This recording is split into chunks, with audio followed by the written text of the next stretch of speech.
बच्चे देखिए इधर आपका, यहाँ पे बेटा हम अपना स्टैट्स का सेकंड चैप्टर स्टार्ट करने जा रहे हैं। बेसिकली आपकी जो स्टैटिस्टिक्स है ना वो स्टार्ट ही यहाँ से होती है। जो आपका एक फर्स्ट चैप्टर हुआ था ना वो इंट्रो था बेसिकली, जिसमें हमने कंज्यूमर, प्रोड्यूसर, प्रोडक्शन क्या होता है, बेसिक बेसिक चीजें पढ़ी थी। अब एक्चुअल के अंदर जो सिलेबस स्टार्ट होता है आपका वो यहाँ से होता है आगे, ठीक है। चैप्टर का नाम क्या है बच्चे यहाँ पे, meaning, scope and importance of statistics. यानी आपको पता चल गया होगा नाम में ही कि जो भी कुछ पढ़ेंगे हम इसमें स्टैट्स के बारे में ही पढ़ने वाले हैं। तो सबसे पहले उसका टॉपिक ही क्या है सर, मीनिंग बताओ, स्टैट्स का मीनिंग क्या होता है। तो समझते हैं बेटा पहले, कहता है एक्सप्लेन द टर्म स्टैटिस्टिक्स। देखो ये मैंने आपको जब पहली बार भी समझाया था तो आपको कुछ चीजें मैंने आपको बताई थी यहाँ पे। देखो बेटा जो स्टैट्स टर्म आया है ना हमारे सामने, अगर उसे हम हिंदी में देखते हैं यहाँ पे, तो इसको बेसिकली बोला गया है सांख्यिकी, ठीक है। हिंदी पे ज्यादा ध्यान ना दें, सांख्यिकी बोला गया है। अब बेसिकली ये जो सांख्यिकी टर्म बना है ना बच्चे, ये सही लिख देता हूँ यहाँ पे, ये टर्म बना है बच्चे यहाँ पे किससे, संख्या से। ये पहले भी आपको समझाया था। अब जो संख्या का मतलब क्या होता है सर, नंबर्स। तो देखो इकोनॉमिक्स मैंने आपको क्या बताया था बेटा कि इकोनॉमिक्स एक वो सब्जेक्ट है जिसके अंदर हम अपने देश की प्रॉब्लम्स के बारे में पढ़ते हैं कि यहाँ पे अनएम्प्लॉयमेंट कितना है, पॉपुलेशन कितनी है, ठीक है, लिटरेसी रेट कितना है, ये सारी प्रॉब्लम्स है हमारे देश की, उसके बारे में हम पढ़ते हैं। लेकिन उसी चीज को जब हम नंबर्स की फॉर्म में पढ़ते हैं तो वो क्या कहलाती है सर, हमारी स्टेटिस्टिक्स कहलाती है। समझ आया जो बोला? यानी सर इकोनॉमिक्स में हमने पढ़नी तो अपनी इकोनॉमिक प्रॉब्लम्स ही हैं, लेकिन जब हम उसको नंबर्स की फॉर्म में पढ़ेंगे तो वो किसके अंदर पढ़ेंगे सर, हम स्टैटिस्टिक्स के अंदर पढ़ेंगे। क्लियर है यहाँ तक चीज? अब पढ़ते हैं इसको। देखो क्या लिखा है, कहता है एक्सप्लेन द टर्म स्टैटिस्टिक्स। कहता है the word statistics seems to have been derived from the Latin word status. देखो बेटा ये जो लैटिन लिखा है ना, ये लैंग्वेजेस है अलग अलग कंट्रीज की। कहता है एक लैटिन वर्ड है स्टेटस, एक इटालियन वर्ड है स्टैटिस्टा, और एक जर्मन वर्ड है स्टैटिस्टिक। इन तीनों का वर्ड से क्या निकल के आया, फिर एक ग्रीक वर्ड भी था हमारे पास statistique, each of which means a political state. और इन सबका ही मतलब क्या होता है, एक पॉलिटिकल स्टेट, ठीक है, पॉलिटिकल राज्य। तो स्टैटिस्टिक्स बेसिकली किसके लिए पढ़ता है बेटा, किसी ना किसी स्टेट के बारे में, किसी ना किसी कंट्री के बारे में, या किसी ना किसी राज्य के बारे में हम काउंट करेंगे यहाँ पे। अब वो कहता है the word statistics convey different meaning to the different people. कहते हैं देखो स्टैट्स का मतलब ना आपके लिए कुछ और हो सकता है, मेरे लिए कुछ और हो सकता है। सर ऐसे कैसे हो जाएगा, डिफाइन तो हमेशा एक होता है, लेकिन हाँ एक्चुअल में ऐसा होता है बेटा। किसी के लिए स्टैट्स कुछ कहलाती है, किसी के लिए स्टैटिस्टिक्स कुछ कहलाती है। कैसे? कहता है some people regard statistics as a data. कुछ को लगता है कि स्टैटिस्टिक्स क्या है, सिर्फ एक डाटा है। कुछ कहते हैं सर ये फैक्ट्स हैं, और कुछ कहते हैं मेजरमेंट है। while others believe it to be the study of figures। और कुछ का मानना होता है ये कुछ नहीं होता, सिर्फ क्या होता है, एक नंबर्स होते हैं। इनको ना पढ़ के ना आप एग्जांपल पढ़ो अब ध्यान से। The view commonly about the statistics are numerous.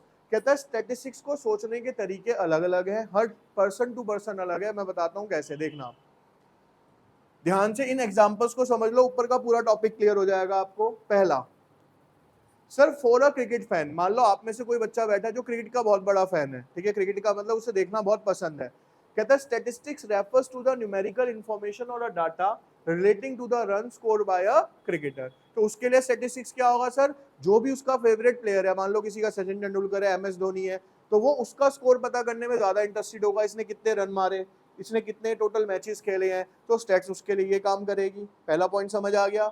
अब सर आते हैं दूसरे के लिए, फॉर एन एनवायरमेंटलिस्ट। एनवायरमेंटलिस्ट कौन होते हैं बेटा, जैसे अब हमारा वेदर फोरकास्ट होता है ना कि आज गर्मी पड़ने वाली है ज्यादा या फिर बारिश पड़ने वाली है, तो वो एनवायरमेंट की देखरेख करते हैं। तो कहता है statistics refers to the information on the quality of population, quality of pollution और other harmful gases in the atmosphere. आपने एक टर्म सुना होगा AQI, एयर क्वालिटी इंडेक्स बोलते हैं इसको। जैसे दिल्ली का AQI जो है वो बहुत ज्यादा हाई रहता है ड्यू टू पॉल्यूशन, क्योंकि यहाँ पे पॉल्यूशन क्या पाया जाता है। तो इसको सर्च कौन करता है बेटा, ये एनवायरमेंटलिस्ट सर्च करते हैं। तो इनके लिए डाटा क्या हो गया, AQI को नापना, ठीक है। अब तीसरे पे आ जाते हैं सर, फॉर वेदर डिपार्टमेंट। और सर यही अगर हम बात करते हैं वेदर डिपार्टमेंट की, तो वेदर डिपार्टमेंट के लिए क्या होगा, statistic consist of information about the minimum and maximum temperature, timing of the sunrise etc। तो सर जो वेदर फोरकास्ट कर रहा होगा ना, वो किसके बारे में पता करेगा, आज सनराइज किस टाइम पे होने वाला है, सनसेट किस टाइम पे होने वाला है, मैक्सिमम टेम्परेचर कितना जाएगा, मिनिमम टेम्परेचर कितना जाएगा। फिर लास्ट वन आता है for a share broker. Share broker कौन होते हैं, जो शेयर के अंदर डील करते हैं। शेयर सब समझते हो, इन्वेस्टमेंट करते हैं जो हम शेयर मार्केट के अंदर। कहता है statistics is the information and changes in the share price over a period of time and so on. तो इसको किस में इंटरेस्ट होगा सर? इसको इंटरेस्ट होगा शेयर्स के प्राइस घटने बढ़ने के अंदर। तो हमने 4 एग्जांपल पढ़े सर। क्रिकेट का क्या करेगा? वो क्रिकेट का स्कोर देखेगा, एनवायरमेंट वाला एनवायरमेंट को देखेगा। तो सबके यूजेस क्या है सर? अलग अलग है। अगर मैं अपनी बात करूं तो मेरे को किसी से कोई लेना नहीं है। बीइंग अ टीचर मेरे को मतलब होगा आपके स्कोर से। तो मेरे लिए स्टैटिस्टिक्स क्या हो जाएगा कि मेरे स्टूडेंट्स के मार्क्स कितने आ रहे हैं, मेरे लिए एक अलग स्टैटिस्टिक्स हो गया। ठीक है। अब अगर मान लो मेरे को फिलहाल प्रेजेंट के अंदर क्या लेना है, कोई फोन लेना है, फोन लेना है बच्चे, तो आज की डेट में ट्रेंड क्या है? हम सबसे पहले यूट्यूब पे जाते हैं और सर्च करते हैं अपने बजट के अकॉर्डिंगली, बेस्ट फोन इन 50,000 30,000, फिर उस पर वीडियोस आ जाती हैं बहुत सारी। तो हम वहां पे क्या देख रहे हैं? फोन का डाटा देख रहे हैं, कौन सा फोन ज्यादा बिक रहा है, किसमें कितना मेगापिक्सल कैमरा है। तो अब मेरे लिए डाटा क्या हो गया? वो फोन का डाटा हो गया। तो हर बंदे के लिए स्टैट्स का डाटा क्या होता है सर? अलग अलग होता है, किसी के लिए भी ये कॉमन नहीं होता। आप समझ आ गया होगा अच्छे से यहाँ तक? ठीक है, चलिए अब इसके बाद आता है बेटा next question, differentiate between a quantitative variable and qualitative variable. पहले ना इसको समझ लो बेटा, वेरिएबल का मतलब क्या होता है सर? वेरिएबल का मतलब होता है चेंजेबल। कोई भी ऐसी चीज जो परिवर्ती है या चेंज हो सकती है वो क्या कहलाएगी सर? हमारी वेरिएबल कहलाएगी। अब आपको बच्चे यहाँ पे दो तरीके के वेरिएबल देख रहे हैं, एक है क्वांटिटेटिव और एक है क्वालिटेटिव। अब क्वांटिटेटिव और क्वालिटेटिव का डिफरेंस एक एग्जांपल से देता हूं। आपकी जो हाइट बढ़ती है, आपकी जो हाइट बढ़ती है, ये मेजरेबल है या नहीं है सर? ये नंबर्स की फॉर्म में मेजर कर सकते हैं। तो सर ये क्या कहलाएगी? हमारी क्वांटिटेटिव कहलाएगी। क्या कहलाएगी सर? हमारी क्वांटिटेटिव कहलाएगी।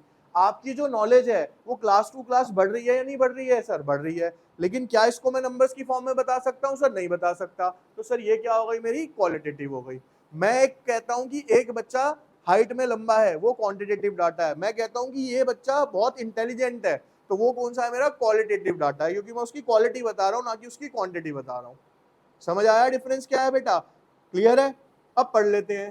कहता था variable which can be expressed in numerical terms. कहता है कोई भी ऐसा वेरिएबल जो कि नंबर्स की फॉर्म में दिखाया जा सकता है are known as a quantitative variable. उसको क्या कहते हैं सर? हम क्वांटिटेटिव वेरिएबल कहते हैं। For example marks of a students, number of literates, कितने पढ़े लिखे लोग हैं, हाइट ऑफ द पीपल और etcetera. Variable which can not be expressed in numerical terms are known as a qualitative variable. Sir ऐसे variable जो कि numbers की फॉर्म में प्रेजेंट नहीं किए जा सकते वो कौन से कहलाएंगे सर? हमारे क्वालिटेटिव कहलाएंगे। For example honesty, beauty, intelligence etcetera, ये सारे के सारे क्या कहलाते हैं सर? हमारे क्वालिटेटिव कहलाते हैं। Qualitative variables can not be measured in figure as they are unreadable. कहता है क्योंकि वैल्यू का मतलब क्या लिखा है मैंने वहां पे? अनरीडेबल। क्योंकि बेटा क्वालिटी कभी भी आप मेजर नहीं कर पाओगे। ठीक है। आप कहीं पे खाना खाने जाते हो तो आप क्या कहोगे? या तो खाना बेकार है, या खाना सो एवरेज है, या सर खाना बहुत अच्छा है। क्या नंबर्स की फॉर्म में डिफाइन कर पाओगे कितना अच्छा है, टेस्टी है? नहीं कर पाएंगे। तो सर आप वहां पे क्वालिटी बता पाओगे उसकी, ना कि आप उसकी क्या बताओगे? क्वांटिटी बता पाओगे। ठीक है। अब सुनते भी जाना, अभी मैं बच्चे आपसे पूछूंगा अभी। उसके बाद अब आता है दोबारा से स्टैटिस्टिक्स की डेफिनेशन पे आते हैं। देखिए क्या लिखा है यहाँ। कहता है डिफाइन स्टैटिस्टिक्स। कहता है it is not easy to define statistics in a precise manner. ये तो सर हम भी समझ चुके हैं कि स्टैट्स को डिफाइन करना कोई इजी टास्क, क्योंकि हर बंदे के लिए स्टैट्स का क्या है? अपना अपना एक अलग ही काम है। ठीक है। Statistics has been differently by different writers from time to time. हर एक राइटर ने टाइम टू टाइम इसको अलग अलग करा है। emphasizing precisely the meaning, scope and limitation of the subject, some authorities have been defined। हमने कुछ चीजें यहाँ पे निकाली हैं, वो देखो क्या है यहाँ पे बेटा। statistics data plural sense whereas other statistical methods are singular sense। बेटा स्टैट्स को ना हम दो तरीके से पढ़ते हैं। एक पढ़ते हैं सिंगुलर वे के अंदर, एक वचन। प्लूरल मतलब क्या होता है सर? बहुवचन, दो या दो से ज्यादा। अब पहले हम पढ़ते हैं। कहता है in plural sense it means collection of numerical data. अभी मैं आपको बताऊंगा अभी आगे आगे। और सिंगुलर सेंस के अंदर क्या होती है सर? ये प्रेजेंटेशन होती है। अब मेरे को जरा ध्यान से जो मैं बोल रहा हूं उसको सुनना बच्चे, ये सब आप करके आए हो पहले भी। 9th 10th के अंदर मीन मीडियन मोड किस किस ने निकाला? सबने निकाला। अब मेरे को आप सिंपल सा एक एग्जांपल दो। क्या मीन किसी एक सिंगल नंबर का निकाला जा सकता है? नहीं निकाला जा सकता सर। कम से कम दो या दो से ज्यादा नंबर होंगे तभी हम उसकी एवरेज निकाल पाएंगे, पहली चीज। सर उसके बाद क्या हमने बार डायग्राम बनाया? सर यस बनाया। ओजाइव नहीं बनाया होगा आप, चलो बार डायग्राम आपने बनाया, हिस्टोग्राम आपने बनाया, पाई चार्ट आपने बनाया। तो ये सब क्या है बेटा? हमारे प्रेजेंटेशन है। तो बेटा स्टैट्स के अंदर जितना कुछ भी आप प्रेजेंटेशन में रखते हो ना, वो होती है आपकी सिंगुलर स्टैटिस्टिक्स। वो कौन सी कहलाती है सर? हमारी सिंगुलर कहलाती है। और जहां पे भी आप अपने मीन, मीडियन, एवरेज ये सब कुछ लगाना स्टार्ट कर देते हो तो वो क्या बन जाती है? हमारी प्लूरल बन जाती है। क्यों? क्योंकि सर उसके अंदर एक सिंगल से काम नहीं चलेगा, उसमें एटलीस्ट 2 या 2 से ज्यादा डाटा हमें चाहिए ही चाहिए। ठीक है, अब समझते हैं इसको। कहते हैं statistics as a numerical set of data, plural sense. Plural sense में इसको समझते हैं और इसके ऑब्जेक्टिव वगैरह सब ध्यान से सुनना बच्चे अभी। कहते हैं in plural sense statistics refers to aggregate of facts affected to marked extent by the multiplicity of causes. देखो इसको पढ़ने से बेटर है मैं आपको पढ़ा रहा हूं सीधा statistics used in a plural sense. पहला आता है बेटा यहाँ पे एग्रीगेट ऑफ फैक्ट्स। क्या आया बेटा यहाँ पे? Aggregate of facts. अब पहले इसको समझो बेटा ध्यान से। यहां पे एक टर्म आ रहा है एग्रीगेट। एग्रीगेट का मतलब होता है एक तरीके से सम, जोड़ किसी भी चीज का। कहता है statistics are a number of facts, single and isolated figures are not a statistics, as such figure can not be compared. अब आपको यहां से स्टैट्स का पहला रूल समझ आएगा। क्या सर? स्टैट्स के अंदर एटलीस्ट 2 या 2 से ज्यादा हमारे पास डाटा होने चाहिए, क्योंकि अगर मेरे पास कोई भी ऐसा डाटा है जिसको मैं कंपेयर नहीं कर सकता तो सर वो मेरी स्टैटिस्टिक्स नहीं कहलाएगी। एग्जाम्पल, मैं यहाँ पे कहता हूं कि इस बच्चे के मार्क्स 50 में से 45 आए हैं, एक एग्जाम्पल समझ आ गया। दूसरा मैं ये कहता हूं कि एक बच्चा है उसके 50 में से 45 आए हैं, एक के 50 में से 49 आए हैं, एक के 50 में से 40 आए हैं। तो इन दोनों में से स्टैटिस्टिक्स कौन सी हुई? पहले वाला एग्जाम्पल या दूसरे वाला एग्जाम्पल? बताओ। सेकंड वाला। रीजन? क्योंकि सर पहले वाले एग्जांपल में आपने सिर्फ एक बच्चे के मार्क्स बताए थे, तो उस बच्चे के मार्क्स को मैं किसी से कंपेयर नहीं कर सकता था, तो वो स्टैट्स के अंदर नहीं आएगा। लेकिन दूसरे एग्जांपल में आपने 3 बच्चों के मार्क्स बताए हैं, तो हम उनको आपस में कंपेयर कर सकते हैं कि कौन ज्यादा इंटेलिजेंट था या फिर कौन कम इंटेलिजेंट था। ठीक है, अब एग्जाम्पल यहाँ पे होंगे। कहता है नॉट अ सिंगल फिगर और a course can be called statistics when it is represented as an average or as a sum of various observation. For example, ध्यान से सुनना। एवरेज मार्क्स से 75 in a class will be called statistics. हाँ, अब एक चीज हो सकती है। क्या सर? अभी आपने बोला क्या कि एक सिंगल नंबर कभी भी स्टैट्स नहीं कहलाएगा। बिल्कुल ठीक है, लेकिन सर अगर वही सिंगल नंबर कैसे दिया हो कि आपको ये बोला हो कि पूरी क्लास के एवरेज मार्क्स कितने आए हैं? 75 आए हैं, तो क्या बेटा ये जो 75 मार्क्स का एवरेज निकला है ये एक बच्चे का निकला होगा? नहीं, यहाँ पे हमने किसकी बात करी है? पूरी क्लास की बात करी है। तो सर ये स्टैट्स के अंदर आ सकता है। ठीक है, दोनों चीजों को समझो। एक सिंगल नंबर कभी भी स्टैट्स के अंदर नहीं आएगा, क्योंकि सर हम उसको कंपेयर नहीं कर सकते। लेकिन जब वही नंबर हम एवरेज के रूप में दिखाएंगे तो वो सर स्टैट्स के अंदर आ सकता है, क्योंकि वो जो एवरेज निकाला होगा हमने वो एक बच्चे का नहीं निकाला होगा, एक से कई ज्यादा बच्चों का निकाला होगा। ठीक है, अब उसके बाद आता है दूसरा, affected by the multiplicity of causes. इस टर्म को पढ़ने से पहले मेरे को आप कुछ बता दो, आपको ये अपने आप समझ आएगा। फिर आपके एग्जाम में मार्क्स कम आने के क्या क्या रीजन हो सकते हैं? जल्दी जल्दी बताओ थोड़ा। कम पढ़े, ठीक है, और डिस्ट्रैक्शन बहुत था सर, और प्रैक्टिस की कमी थी सर। डिस्ट्रैक्शन का एक भाई बंधु होता है सर अट्रैक्शन, वहां पे हम ज्यादा फंस जाते हैं आजकल। ठीक है, उसमें भी फंस गए। और मिस्टेक्स हुई सर हमारा, ठीक है, टाइम पे हमने काम नहीं करा, तो बहुत सारे। अब इसका मैं बता देता हूँ। यहाँ ये जो लाइन लिखी है ना, इसका मतलब यही है, affected by the multiplicity of causes. यानी किसी भी चीज के होने के बच्चे एक कारण नहीं होता, हर चीज के होने के क्या होते हैं? बहुत सारे मल्टीपल कॉजेज होते हैं। इस लाइन का मतलब ये था। आ गया ना? आराम से समझ चलो। कहता है numerical figure data are influenced by variety of factors. कहता है ये जो नंबर्स होते हैं ना, ये काफी चीजों के ऊपर फैक्टर्स पे इफेक्ट करते हैं।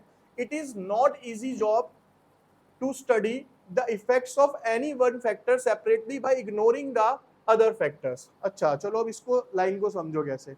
अभी आपने मेरे को कहा कि सर हमारे ना मार्क्स कम आए, डिस्ट्रैक्शन था, हमने टाइम कम दिया, हमने पढ़ाई ढंग से नहीं करी, या हमने स्कूल ज्यादा छुट्टियां ले ली, कुछ भी हो गया। अगर मैं आपसे पूछता हूं कि बेटा आपके जो मार्क्स कम आए हैं, ध्यान से सुनना आप मेरी बात को, अगर पॉइंट क्लियर करना है। आपके पॉइंट्स क्या थे सर? पहला था सर हमारे मार्क्स कम आने का कारण है डिस्ट्रैक्शन। दूसरा सर लैक ऑफ स्टडी।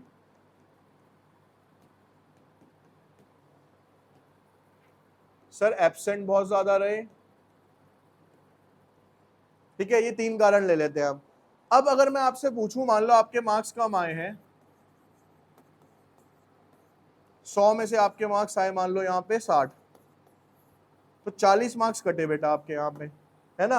अब मैं आपसे पूछूं कि इस 40 मार्क्स के कटने का डिस्ट्रैक्शन का कितना रोल था, लैक ऑफ स्टडी का कितना रोल था और एब्सेंसी का कितना रोल था, आप इंडिविजुअली बता पाओगे मेरे को कि सर 40 मार्क्स में से 10 मार्क्स तो मेरे एब्सेंट होने की वजह से कट गए या 10 मार्क्स मेरे डिस्ट्रैक्शन की वजह से कट गए, ऐसा पॉसिबल है सर?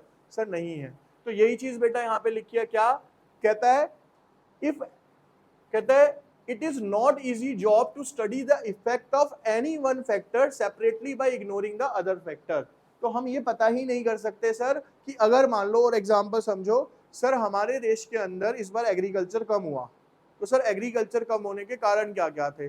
सर पहला कारण था कि हमारे यहाँ पे इस बार बारिश अच्छी नहीं हुई, दूसरा सर वेदर इस तरीके का था या इरिगेशन फैसिलिटीज गवर्नमेंट से अच्छी नहीं आई, तीसरा कारण सर किसानों ने मेहनत नहीं करी, चौथा कारण सर हो सकता है बीज अच्छे ना हो, है ना।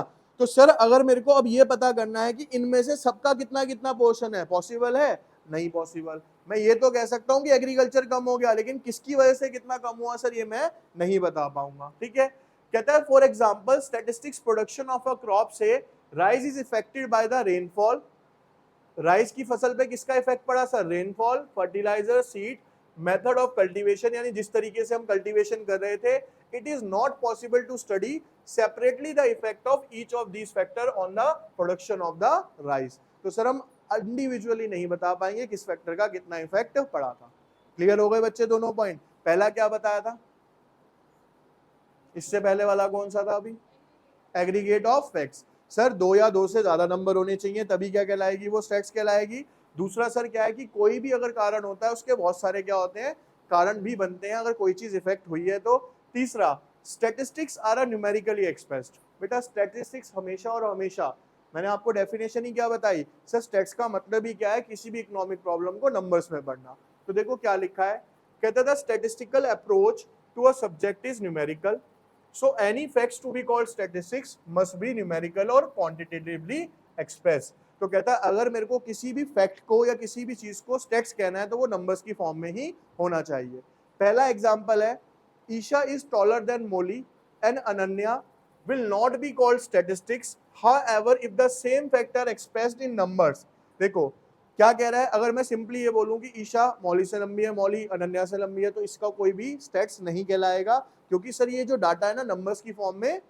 लेकिन सर अगर इसको मैं ऐसे बोलूं कि ईशा की हाइट इतने सेंटीमीटर है, मौली की इतनी है और अनन्या की इतनी है, तो we will call them a statistics. तो हम इसको क्या बोलेंगे सर? स्टैट्स बोलेंगे, क्योंकि अब ये जो चीज है हमारे पास किस फॉर्म में आ गई है? नंबर्स की फॉर्म में आ गई है ना। ऐसे ही मैं बोलूं कि A is intelligent then B, B is intelligent then C, it is not a stats.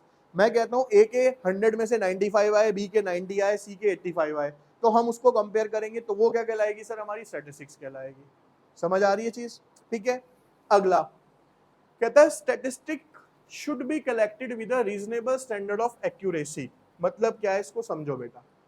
देखो जब आप स्टैट्स के अंदर डाटा इकट्ठा करते हो ना, तो उस डाटा को इकट्ठा करते टाइम हमें थोड़ी सी एक्यूरेसी पता करनी चाहिए। अब एग्जांपल समझना, बहुत ध्यान से सुनना इस चीज को। बच्चे मैं पढ़ा रहा हूँ यहाँ पे कॉमर्स, ठीक है, मैं स्कूल में जाता हूँ और मैं वहां पे डाटा इकट्ठा कर लाता हूँ सारा। मैंने कहा जी मेरे को डाटा दे दो सारा का सारा, 10th का मैं सारा डाटा ले आया। क्या वो 10th का सारा डाटा मेरे काम का है? एक ऑप्शन। या मैं वहां पे जाके कहूँ सर 10th के अंदर जितने भी कॉमर्स के स्टूडेंट है ना, जो चाहते हैं कॉमर्स लेना, मेरे को आप उसका डाटा दे दो। या मेरे लिए ज्यादा यूजफुल बी वाला ऑप्शन है। कौन सा है सर? बी ऑप्शन है, क्योंकि आपका ऑब्जेक्टिव क्या है? कॉमर्स स्टूडेंट को पढ़ाना है, तो आपके लिए ज्यादा बेटर डाटा कौन सा रहेगा? बी वाला ऑप्शन रहेगा। तो अगर मैं डाटा को एक्यूरेट तरीके से नहीं चुनूंगा तो मेरे एक तो रिजल्ट भी सही नहीं आएंगे, दूसरा क्या है सर, मेरे को मेहनत भी क्या करनी पड़ेगी? बहुत ज्यादा करनी पड़ेगी। मेरे को हर बच्चे को देखना पड़ेगा, छांटना पड़ेगा, है ना। तो यहाँ पे भी वही लिखा है, कहता है statistics should be collected with reasonable standard of accuracy. तो सर जब स्टैट्स का डाटा इकट्ठा करेंगे तो हमें कैसे करना चाहिए सर? एक्यूरेसी के साथ करना चाहिए। In statistics data is collected with a reasonable accuracy. कहता है high degree of accuracy as observed in the accountancy और in mathematics, it is not insisted upon in a statistics. ये चीज समझ लो अभी से। कहता है सर जैसे अकाउंटेंसी के अंदर या मैथमेटिक्स के अंदर एक्यूरेसी होती है ना, तो आप सोचो स्टैट्स में भी वैसी ही होगी, ऐसा कभी भी। देखो एग्जांपल समझ लो भाई, जब वेदर फोरकास्ट आता है बेटा, weather forecast is a part of a statistics. Weather forecast क्या है? पार्ट ऑफ अ स्टैटिस्टिक्स है। क्या कभी वो छोटी के साथ आपको बोल देते हैं कि हाँ आज बारिश पड़ेगी ही पड़ेगी? वो नहीं कहते। वो ये कहते हैं कि आज बारिश पड़ने की संभावना है। संभावना मतलब उन्होंने दोनों चीजें बोल दी, पड़ गई तो वो ठीक है, नहीं भी पड़ी तब भी वो ठीक है, क्योंकि उन्होंने ये कंफर्म नहीं किया था। उन्होंने कहा था हो सकता है, लेट, या मे बी, मस्ट भी नहीं कहा उन्होंने, मे बी कहा। ऐसे ही बेटा अब एग्जिट पोल आएंगे, जैसे आज वोट डल रहे हैं, ठीक है, 4 जून को सुबह से एग्जिट पोल आना स्टार्ट होगा। तो जब सुबह से एग्जिट पोल आने स्टार्ट होते हैं तो क्या होता है, कई बार आपको दिखेगा बीजेपी आगे जा रही है, फिर थोड़ी देर में दिखेगा नहीं नहीं नहीं ये तो कांग्रेस आगे निकल गई, फिर थोड़ी देर में दिखेगा बीजेपी। ये शाम तक चलता रहता है जब तक फाइनल रिजल्ट नहीं आ जाता। तो एग्जिट पोल भी क्या है, एक स्टैट्स का डाटा है, वो कभी भी 100% एक्यूरेसी आपको शो नहीं कर सकता। उसके अंदर क्या है, एक अप्रोक्सीमेशन होता है, या हो भी सकती है चीज या नहीं भी हो सकती है, ठीक है। अब कहता है statistics are collected for a predetermined purpose. कहता है स्टैट्स के अंदर जब भी आप डाटा इकट्ठा करो ना, तो पहले आपका पर्पस क्लियर होना चाहिए कि आप ये डाटा किसके लिए इकट्ठा कर रहे हो, अदरवाइज वो डाटा आपके लिए यूजफुल नहीं होगा। क्योंकि हमने क्या एग्जांपल पढ़े भाई, क्रिकेट फैन के लिए स्टैट्स का डाटा क्या है, क्रिकेट का स्कोर। आपके लिए क्या है सर, मेरे लिए क्या है, सॉरी, आपके मार्क्स। तो सबके लिए अपना अपना डाटा है। तो अगर मेरा ऑब्जेक्टिव पहले से प्री डिफाइंड नहीं है तो मेरा डाटा इकट्ठा करने का कोई भी मोटिव नहीं है।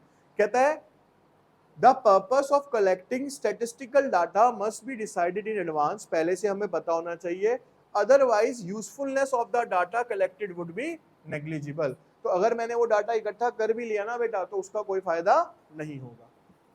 अब statistics are collected in a systematic, चलो इसको एक एग्जांपल से क्लियर करते हैं पहले ऊपर वाले पॉइंट को। सपोज करो हम सब गए, हमने क्या इकट्ठा करा, मैं जाता हूँ, मेरे को खाने पीने का शौक है, तो मैंने कहा भैया मेरे को ना सबसे बढ़िया खाने वाली शॉप्स का सर्वे करना है या कुछ करना है, मैं वो डाटा इकट्ठा करके बैठ गया। समझना मेरी बात को, कर लिया डाटा इकट्ठा। अब भैया वहां पे 100 रेस्टोरेंट्स की मेरे पास लिस्ट आ गई, लेकिन 100 में से मान लो 70 रेस्टोरेंट नॉन वेजिटेरियन थे और मैं हूँ प्योर वेजिटेरियन। तो क्या उस डाटा का मेरे लिए कोई हुआ काम? नहीं हुआ सर। तो इसीलिए मेरे को पहले से ये डिफाइन करना चाहिए था कि मेरे को बेस्ट फूड इन वेज चाहिए। जब आप जोमेटो पे डालते हो या कहीं गूगल पे सर्च करते हो तो ऐसे ही करते हैं ना हम, west restaurant, veg restaurant near us. और वेजिटेरियन हो तो जिसको नॉनवेज खाना है वो नॉनवेज के लिए सर्च करेगा। क्यों सर? जब हमें पहले से नहीं पता होगा कि हम डाटा किसके लिए इकट्ठा कर रहे हैं, तो हमारा जो रिजल्ट भी आएगा वो एक्यूरेट नहीं आएगा, उस डाटा का कोई भी लॉजिक हमारे पास नहीं बैठेगा। फिर आता है statistics are collected in a systematic manner। कहता है for accuracy or reliability of the data the figure should be collected in a systematic manner। if the figures are collected in a haphazard, haphazard का मतलब होता है इधर उधर, the reliability of such will be deteriorated। तो उस data की जो रिलायबिलिटी है, भरोसा है बेटा, वो किसी के ऊपर भी नहीं रहेगा। ठीक है, तो डाटा को इकट्ठा करते टाइम हमें एक सिस्टमेटिक मैनर के अंदर फॉलो करना होता है, ये नहीं कहीं से भी कुछ भी डाटा उठा के आप ले आओगे। क्लियर है बच्चे यहाँ तक के पॉइंट?